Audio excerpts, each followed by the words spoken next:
Hey everyone, Margarita here.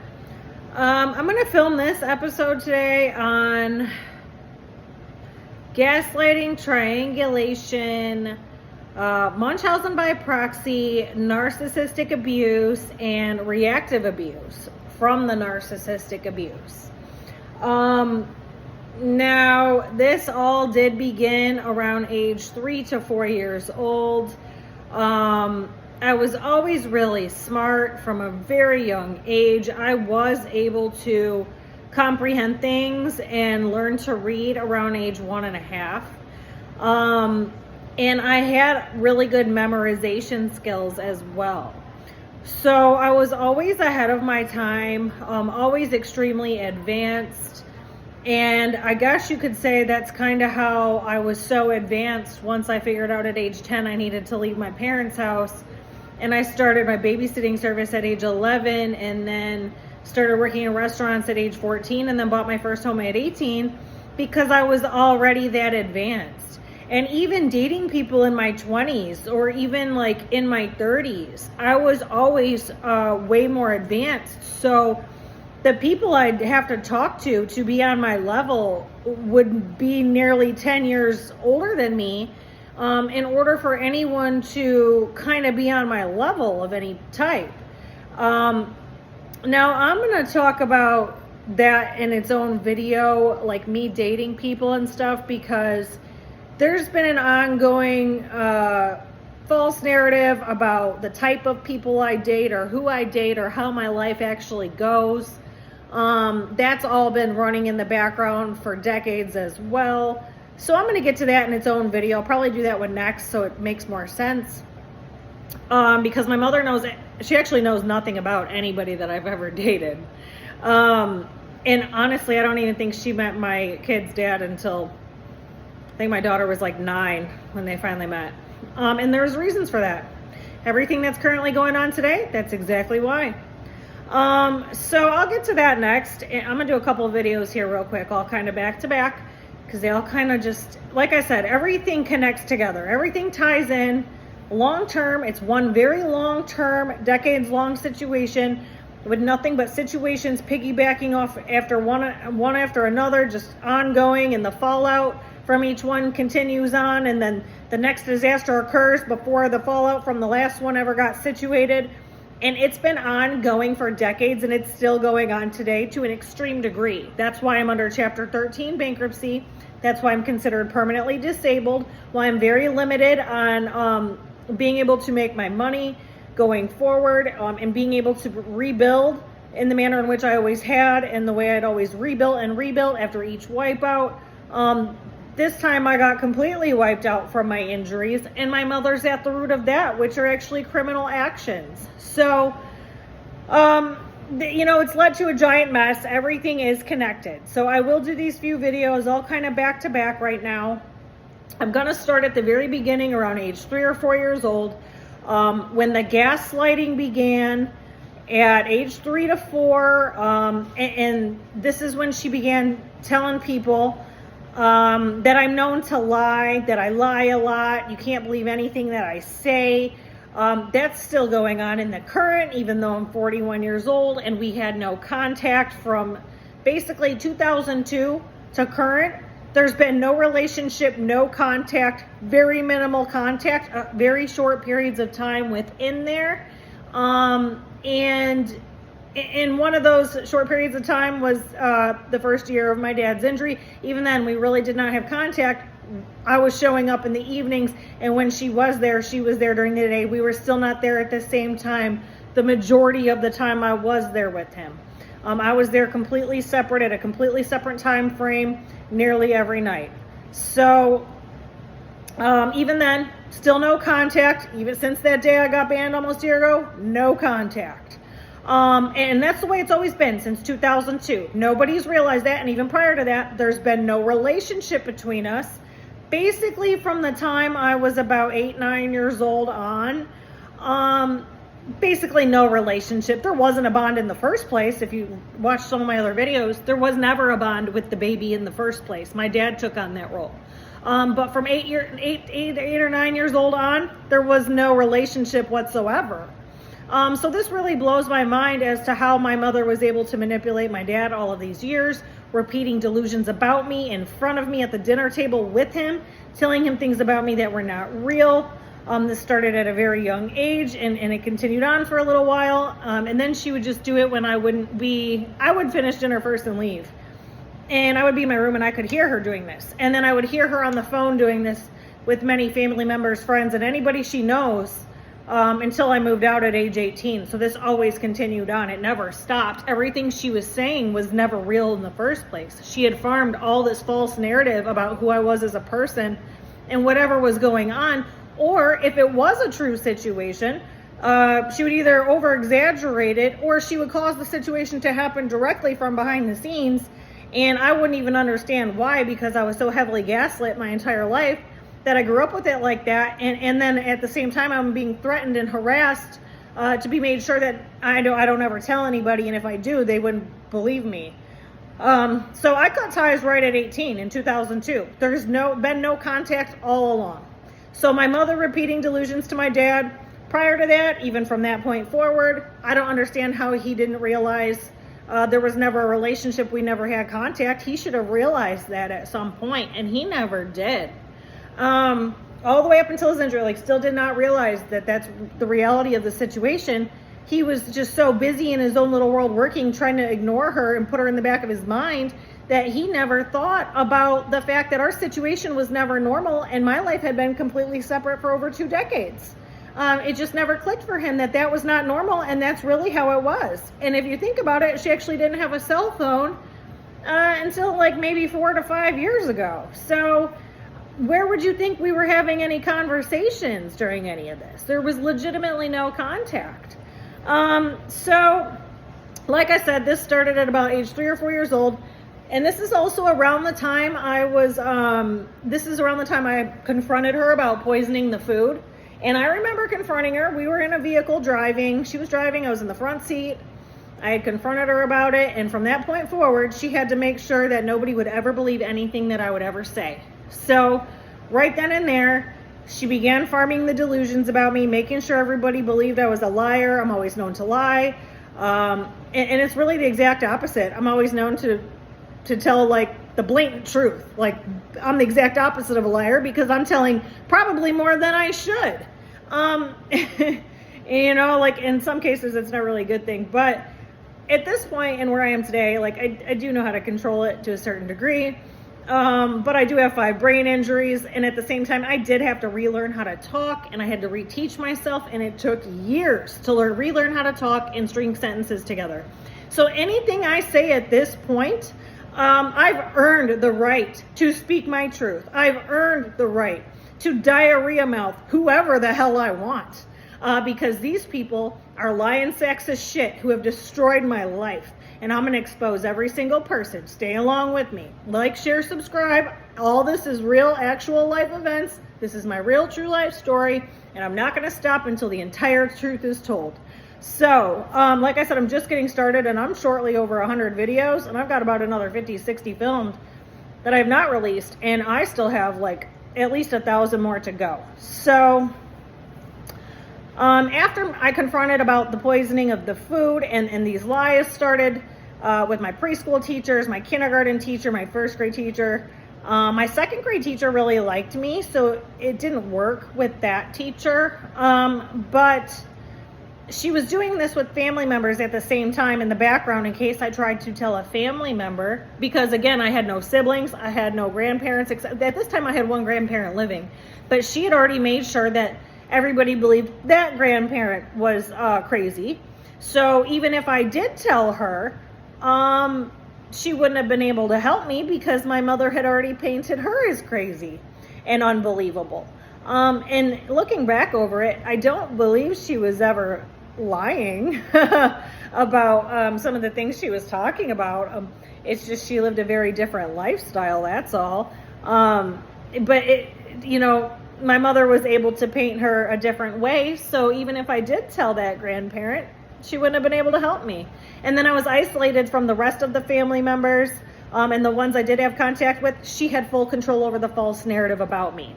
So that is still the case today. Most of those people I do not have contact with and have not had contact with in well over 20 years. And if I have had some contact with them briefly, you know, they're on a whole other page than my reality. It's like a very short passing type thing.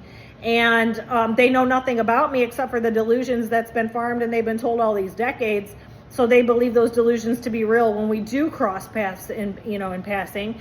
And they're still not with reality. Even if I am speaking in reality about anything, they're still on some whole other page that's not real at all. So, you know, this has really destroyed my life.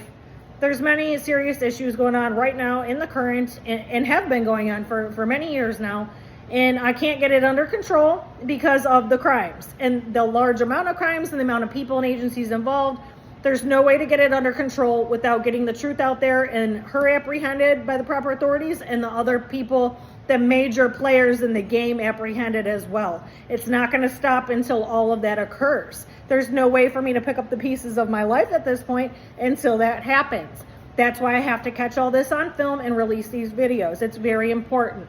So if you're viewing my videos and you know that you've participated in this bullshit and these lies and this false narrative and passing delusions around about me, and now you're starting to see my actual life and who I am as a person and what I've really been out here doing, and you know that you've been told lies about me, or you're clicking off of my video or scrolling past my Facebook post thinking I'm looking for attention, you're turning a blind eye to the truth and helping participate and cover up the crimes as well. So you need to speak up, anybody viewing this, and you know, now that you've seen me talk and I've done all these videos and the truth has come out and you can tell by the lifestyle and how I've backed everything up, and you know some of the things that I've said have filled in the blanks that were missing, and it's proof in itself what has been going on, and you're turning a blind eye and not speaking up or reporting to the proper authorities, you're playing a role as well, helping continue on with the destruction of my life and participating in the crimes. So anyway, I just had to get all that off my chest because it's getting really irritating that nobody's speaking up and there's so many people involved. Nobody wants to speak up because everybody's going to be in trouble if somebody speaks. Now, I do believe there's some family members kind of at a distance that maybe knew there was an issue but didn't quite know to the degree that it all really is, and everybody's kind of busy with their own lives and whatnot, and you know, maybe they don't really fully know to some degree. They knew a little something but didn't have, like, you know, enough information to really figure anything out. Yeah, I do believe that's the case. There is a tier of people where that is the case. But there is many direct individuals who do know that there's a very serious issue and these are crimes. So those are the people I'm talking about who need to speak up. Now, along with the false narrative for all that time, and all those phone calls in the background to all the teachers and brainwashing my dad at dinner, and then especially once I turned 18 and I left, here she was brainwashing him at dinner while I'm nowhere in the vicinity for decades.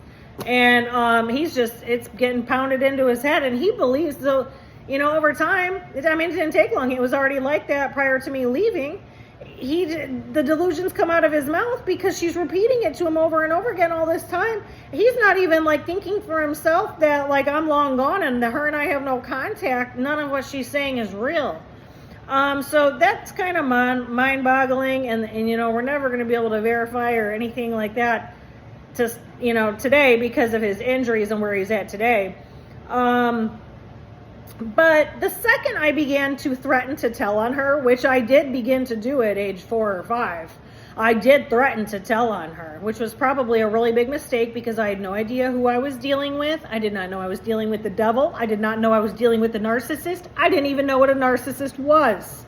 Matter of fact, it was one of my best friend's parents who eventually, when I was a teenager, had realized she was a narcissist and tried to tell me.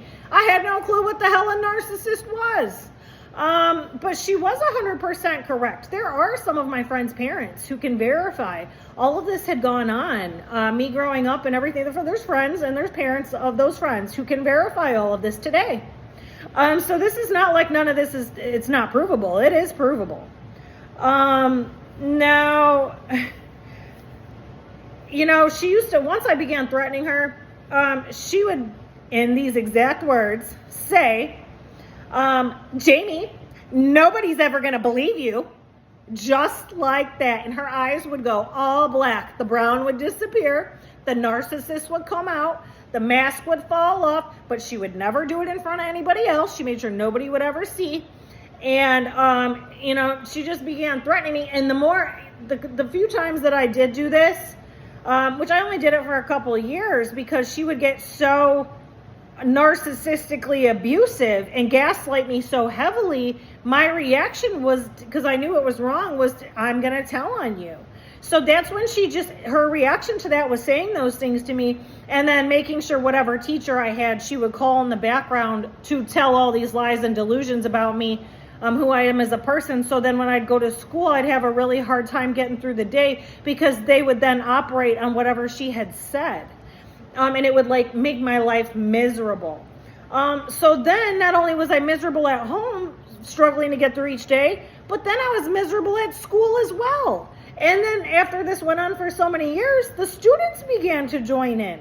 And again, there are people who can verify this. So, you know, the gaslighting and the staging of the mental breakdowns then began to like get, you know, she rode more heavily on that. It was more heavily gaslighting all the time. She would make sure she would be in a certain place. If she was around other family members, she would do it where nobody could hear her or see her. And then by the time I'd stand up for myself, it would be a screaming match. And because I was so young, here she was turning around, putting her mask back on, and another family member enters the room, especially my dad. She did this with my dad all the time and other family members.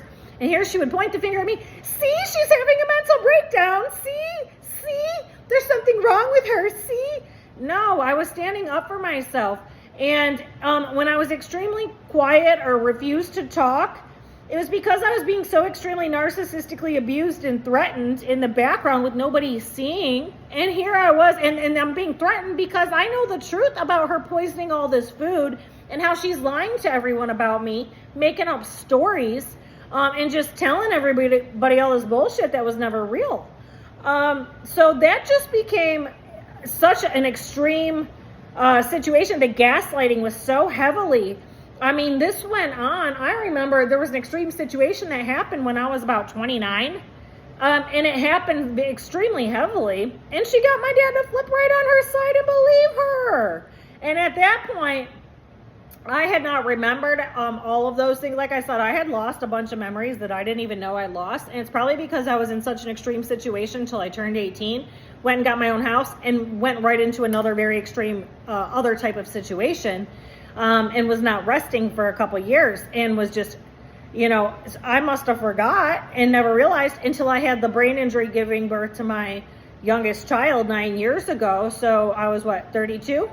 That's when the memories started coming backwards in time. So at 29, when that happened to me, I didn't really remember all of that kind of, I mean, I knew of the behavior seemed familiar, but I didn't remember all the exact instances. So once I had the brain injuries, that's when all the exact facts and instances all began to play out exactly how they were. Down to the clothes I was wearing as well. Like, I mean, every memory came back exact. So, you know, it just went on like that my entire all the years growing up, all my teenage years, all the way until I moved out at 18. That gaslighting was so extreme. But then I was dealing with a whole other set of circumstances once I moved out onto my own and had my own house. So I had a baby that screamed all night for 8, 10, 12, 14 hours a night for the first year of his life. He had a brain swelling episode at age 2 months of age. So I'll get way more into that in the future. It happened right in front of my face. My mother's never told anybody that because she actually had no idea any of this was going on, because I had no contact with her. She very minimally saw that baby until that baby was almost 2. So she had no knowledge of what had happened or what had gone on. She made up delusions eventually about what she perceived to have happened to that child along the way. But none of what she told anybody was real. And she never even saw the baby for, it was like literally a couple hours a weekend for like maybe every other weekend for a minute. And then there's periods of time where she didn't see him at all. So, she lied to everybody on that. Took all the gifts that people had sent her, all the money, and kept it for herself, for my child. Never gave any of it to me. I wasn't even aware they existed for like 10 years. Now, these mental breakdowns she would stage. I do remember when I was working at Taco Bell when I was 16, I was trying to get out the door, and she had staged a whole like mental breakdown. And I was then late for work over it, and she staged the entire thing. And then the boss had called my house, and she gets on the phone telling her how I'm having a mental breakdown. But really, she was gaslighting me. I don't even remember what the situation was about or what the conversation was about, but she started gaslighting me. And here I was standing up for myself, because at this point, I'm starting to make really good money. I had 2 jobs and a car at this point. I had paid for my first car before I even had my license, because I've been working since I was 14. So that plays another role in these little clips I'm going to play here in a minute as well, because I did buy my first car. I did start making money at a very young age. I didn't pay that much for the car, but I had a decent car. And I do believe she thinks my dad bought that car. I believe she told people my dad bought all my cars. My dad never paid for any of my cars. I bought every car I've ever had. I had my first car at 15. I bought it. I got another one a couple years later. I bought that. I bought the one after that, the one after that, the one after that, the one after that. Every car I've owned, I bought. So I don't know what people have been told, but none of that's ever been real. Like I said, I've always paid all my own bills. I've always paid for all my own houses. She's delusional as hell. Proof right there. Now, back to the teacher harassment, the delusional phone calls, the students joining in. Some years were rougher than others. This went on my entire me being in school. Elementary, 5th grade was extreme. There's one teacher, Mrs. Thompson was her name, Brenda Thompson.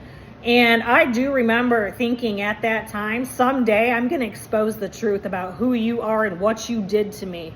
And here I am today, all these years later, 30 years later, and here I am exposing it. Come to find out, she actually married the teacher, Mr. Theobald. And I thought my daughter was joking, because my daughter went to that school and had both of those teachers at one point. And I thought she was joking, because Mr. Theobald was always really nice. And apparently Mrs. Thompson married Mr. Theobald at some point. And I had to go, when she was in 5th grade, I went to the 5th grade camp meeting. She didn't realize, so it was the end of the school year, she didn't realize I was my daughter's mother, because we have different last names. She had seen me that day, and she burned the dirtiest look in the world right through my body when she realized I was my daughter's mother. So I don't know what she was told again. Probably my mother was probably calling the school in the background, gaslighting, and telling delusions about me to all the same teachers she did it to when I was there. She probably was doing the same exact thing while my daughter was in school, portraying herself to have had custody of and raised my kids, is what I'm thinking happened. But that woman harassed me severely. So did Mrs. Whitaker. 5th grade teachers that entire school year. There was a 3rd teacher, Mrs. Sargent. She was the only one who did not jump in on it. She had a lot of catastrophic life events happen that year as well. And she saw something was not right with this situation, and she did not join in. So that 145-minute class I had with her during that year was the only break I had at all.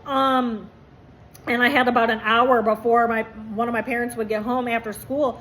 And I was in extreme mental and emotional distress that entire school year, walking on eggshells every second of every day. In the morning, from the time I got to school, because then she got all these teachers to act this way toward me. Then those students all joined in on it. And then I'd go home and have like one little hour where I'd be alone. And then my mother would get home and it would continue on. I did not think I was going to live through the 5th grade, nor did I want to. This is not a suicidal thought. This is extreme narcissistic abuse and the child not understanding how to deal with it or where to turn for help. And not only that, but it's Munchausen by proxy, because at the same time, my mother had been poisoning the food all along. So that went on very extreme in the 5th grade. I do remember, this is probably 8 years ago, when Mrs. Thompson, now Mrs. Theobald, saw me, and the look on her face said it all. So I don't know what's been being said all these years, all these decades. I don't know what the hell's going. It was something.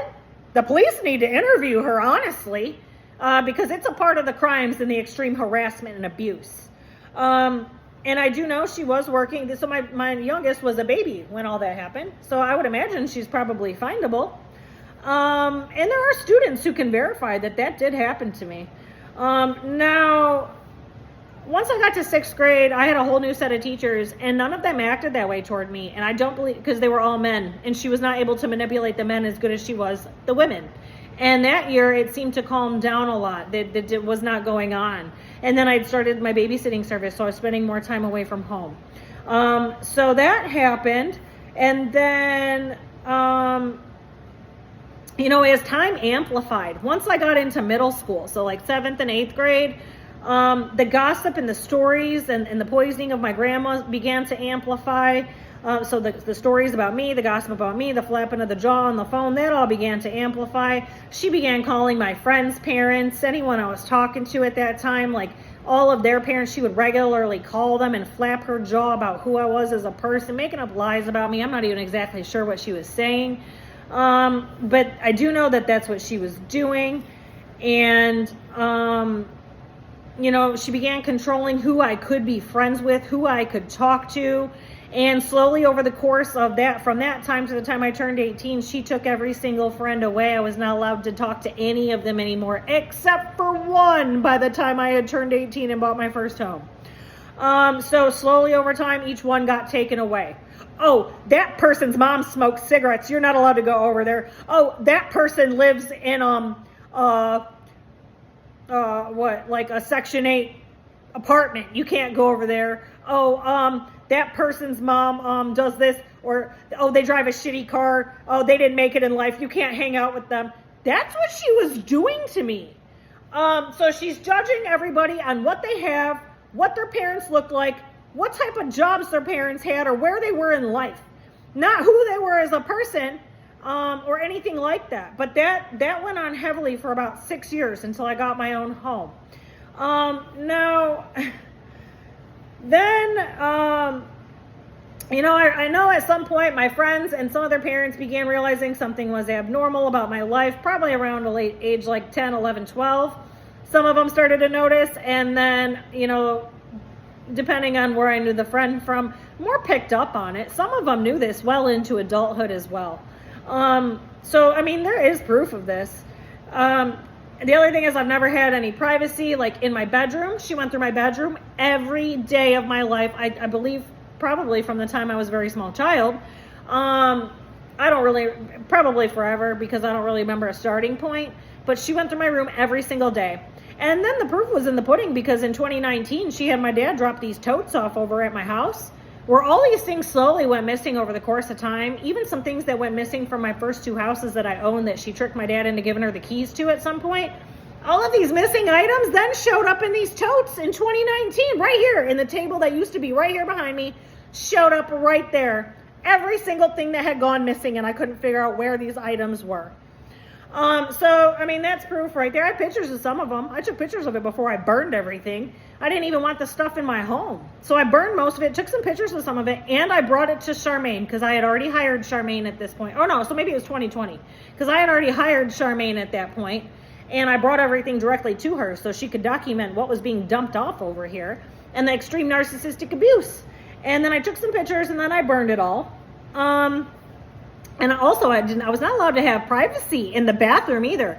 And the way the bathroom that had the shower was set up, there's 2 doors to it. So the lock was on the one side in their bedroom. So I could not lock the bathroom door, one of the bathroom doors. So she would bust in the bathroom door whenever she felt like it. I legitimately had no privacy ever until I got my first home. Even then, the first weekend I was in my own home that I bought, the CPS worker showed up, the first one, and damn near ripped the door off my brand new home that I owned on her delusions.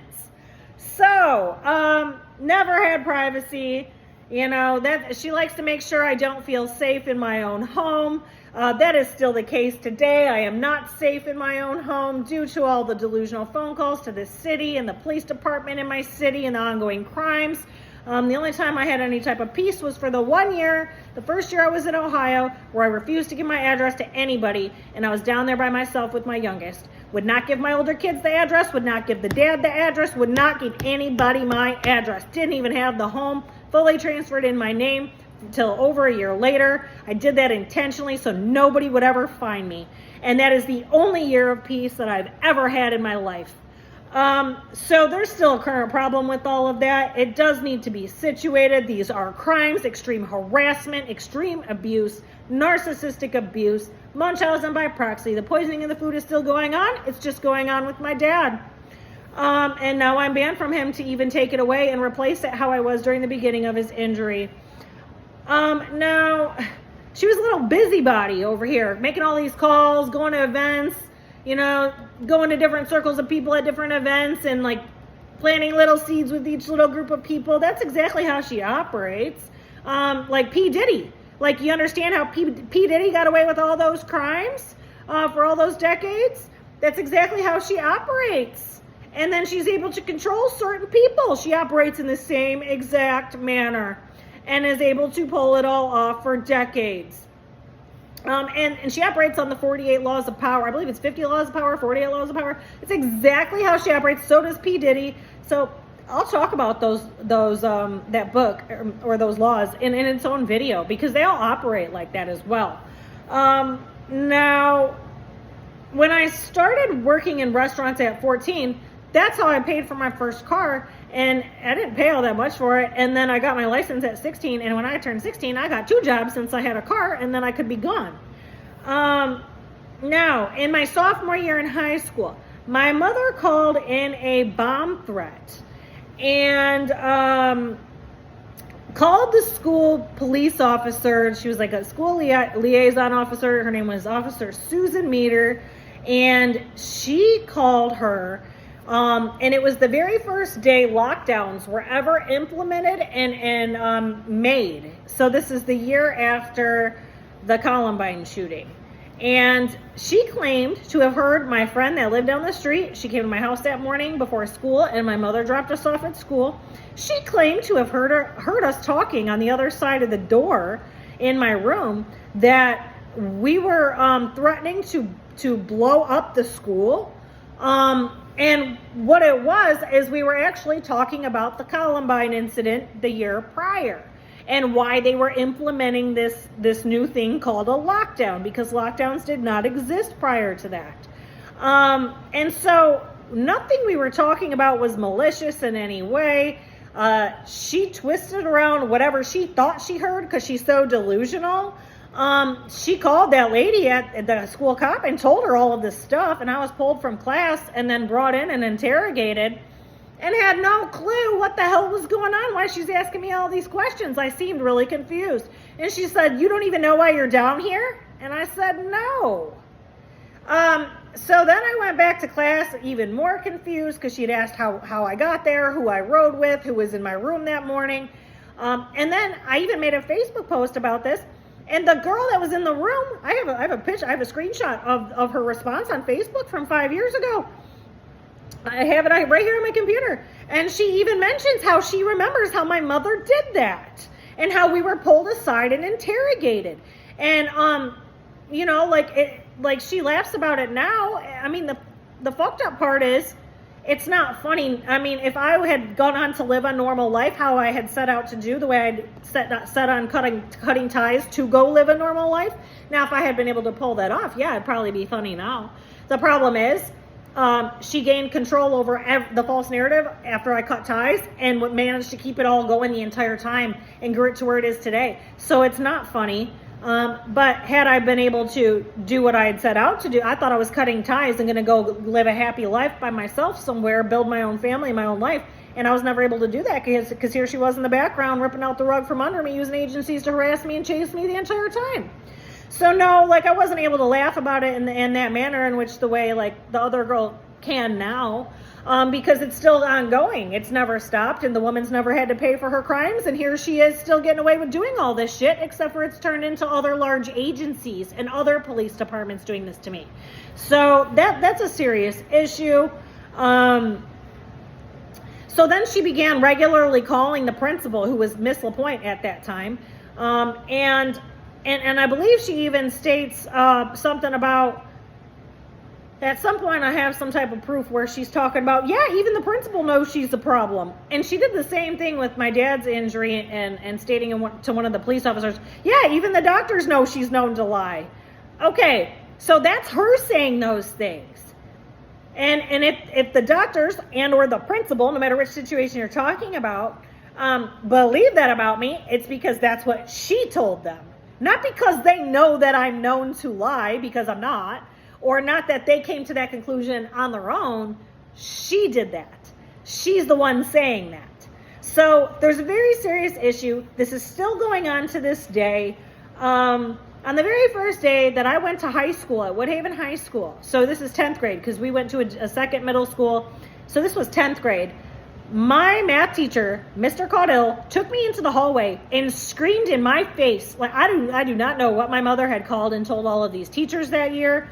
But that was one of the very rough years. She had gotten as many as she could on her team, because by then you have numerous teachers. She gets them all to believe her delusions and what she's saying about me and who I am as a person. This guy took me in the hallway and was screaming at me 2 inches from my face. I had never met the guy. I didn't do anything wrong. I didn't know what the hell was going on.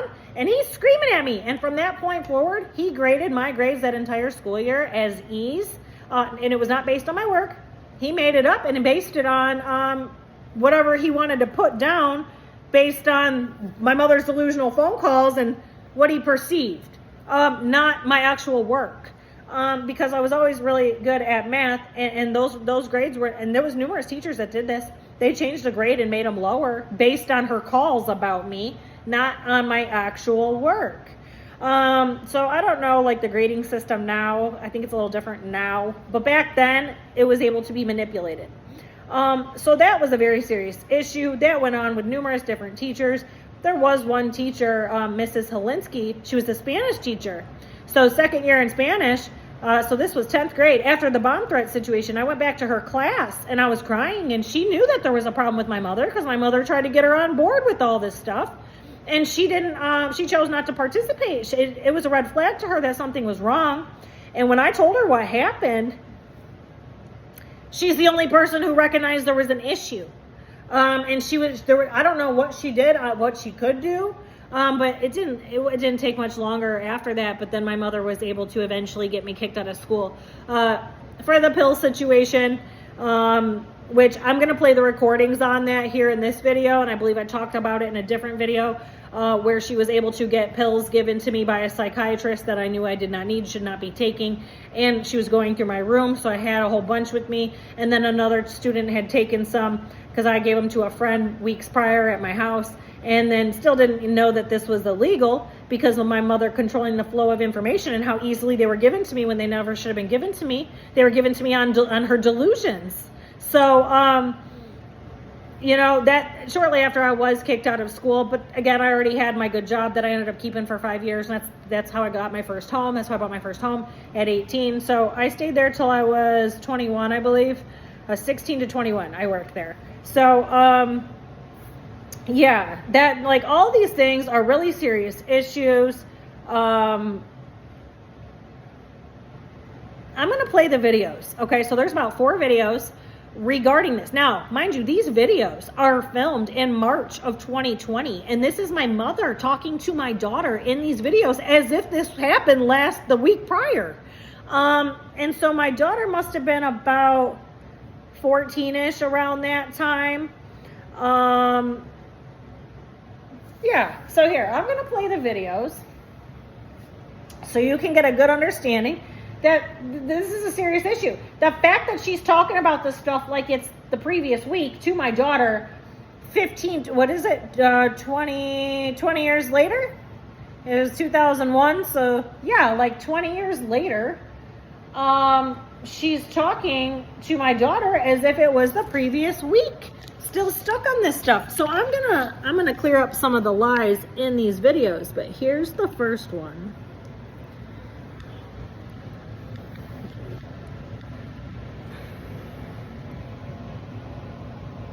Narc brainwashing.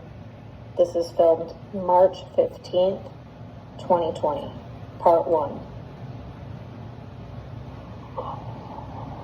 They put her on medication. She was like, when she totaled that car, she was demanding from us another car.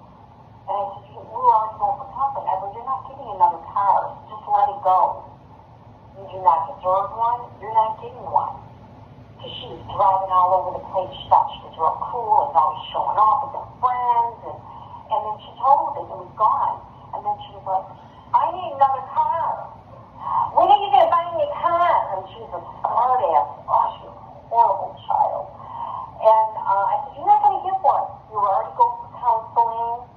And so then the psychiatrist diagnosed her with depression. Because, like, when you're that spoiled, and all of a sudden you hit a dead end, and you're not going to get what you want, she was depressed. She was so upset because she couldn't, and the reason why your papa couldn't run out and get her one is you were all going for counseling. It would have made her look very bad to do that. And it only took like 5 days after that car was gone that your papa looked at me and he goes,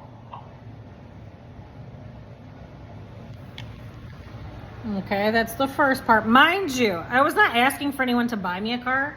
Again, at this point I had had 2 jobs. I had paid for my first car myself, and I was not asking anyone to buy me a car. I just needed them to put it in their name because I was a minor. I had a good job and was able to pay for it myself. I was not asking anyone to give me anything.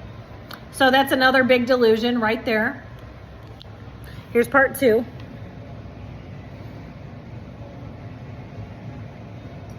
Narc brainwashing, part 2.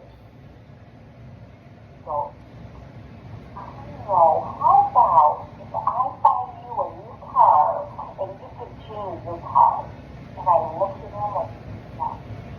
I said, no, she cannot get another car. Right away he wanted to get into what the spoiled child wanted. She was very demanding and she knew she could get what she wanted out of her dad. And I told him no. And then we were going for counseling and I told the counselor, I said, you see what I mean? That car's been gone 5 days. And he's already ready to give her another car. When we all know that she doesn't deserve one and she shouldn't have one. And the counselor, she's like, kind of shocked. I go, this is what I'm talking about, the control that she has over her dad. And so then she was in depression. She was so upset because she was used to always do what she wanted. So again, not depression, extreme narcissistic abuse, because I had the ability to pay for my own vehicle and I had 2 jobs and I needed my car to get to my 2 jobs so I could get away from the deranged lunatic narcissist who was continuously gaslighting me.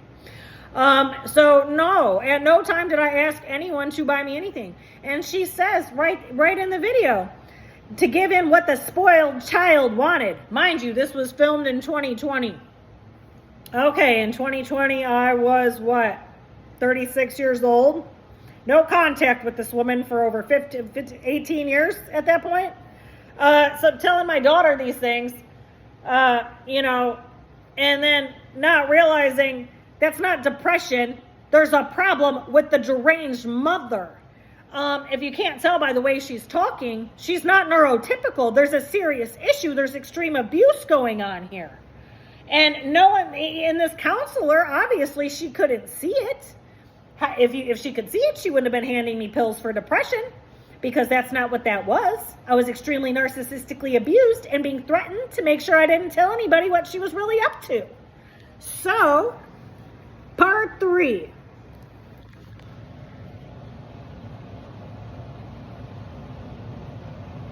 Narc brainwashing, part 3. She was so upset because she was used to always do what she wanted. And then when that happened, she couldn't get it. And so they could see right away that she was going through a bout of depression. They put her on medication. It was called Celexa. It was an antidepressant pill. And when she took it the way she was supposed to, well, oh my God, it was like it calmed her down. She was like calm and normal and comfortable. But then she was defiant. She didn't want to take it. She didn't want to take it. And so then that was another problem. So then she took her little pills, and so when she found out what happened,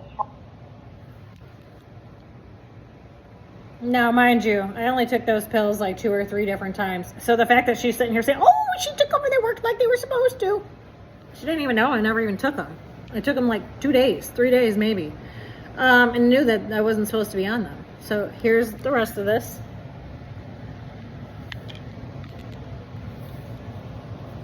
Narc brainwashing, part 4. found out what happened to Sean, and she put him in a little bag. She took him to school. She was showing off. And her friend Allison gave a little bag to this real defiant little girl. There's actually somebody at school that was working the mom. This little girl took, I don't know how many she took, but she took more than one.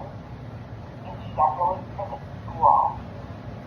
And they had to call an ambulance to take her to the hospital. And that little girl confessed that Allison was giving her this little bag of pills, and she took too many. And she was suffering from a reaction from taking so many. So then when the counselor found out that, the principal knew everything about her, they went to Jane's locker and they opened it and they found several little bags of her medication. So now, did you hear how she said, oh, there's some little girl that was more defiant and worse than your mother? Nobody's comprehending. Nobody's even looking into the fact that, first of all, those pills weren't in my locker. They were in my purse. And then second of all, don't you think anybody should have been looking into why I wouldn't be taking them or asking me questions directly on any of this? No, not one person looked into me personally or asked questions to me directly about any of this. And really, the counselor should have been charged for giving them to me. And then from that point forward, yes, we were taken to the police station. We were supposed to be released to our parents. And then there was also an empty gram bag of weed as well that had weed in it at one point and no longer did. And they charged me with possession of marijuana for the weight of the bag that was empty, as well as the felony for these pills. Nobody's questioning why this girl is not taking these pills. Why would they be on me or at school built up like that? Because I have a deranged lunatic narcissist going through my room daily. So I knew I wasn't supposed to be taking them. I never really thought to flush them down the toilet. I was living in so much chaos and just needed to make sure I got to work every day so I could get myself out of their house, which I already knew that's what I was working on doing, saving my money and getting out. But at no time was I ever asking anybody to give me anything. I've literally worked for everything I've had. My dad has never given me anything. I paid for everything out of my own pocket. Every car I've ever had, every house I've ever had, every bill I've ever had. I'm the one who's paid them all. She is delusional over here telling all these family members, all these people, all these agencies. I'm sure the city of Flat Rock currently believes that, somehow her or somehow my dad's funds or her or somehow somebody is paying for my current home right now as I'm making this video. I'm pretty sure it's something along those lines.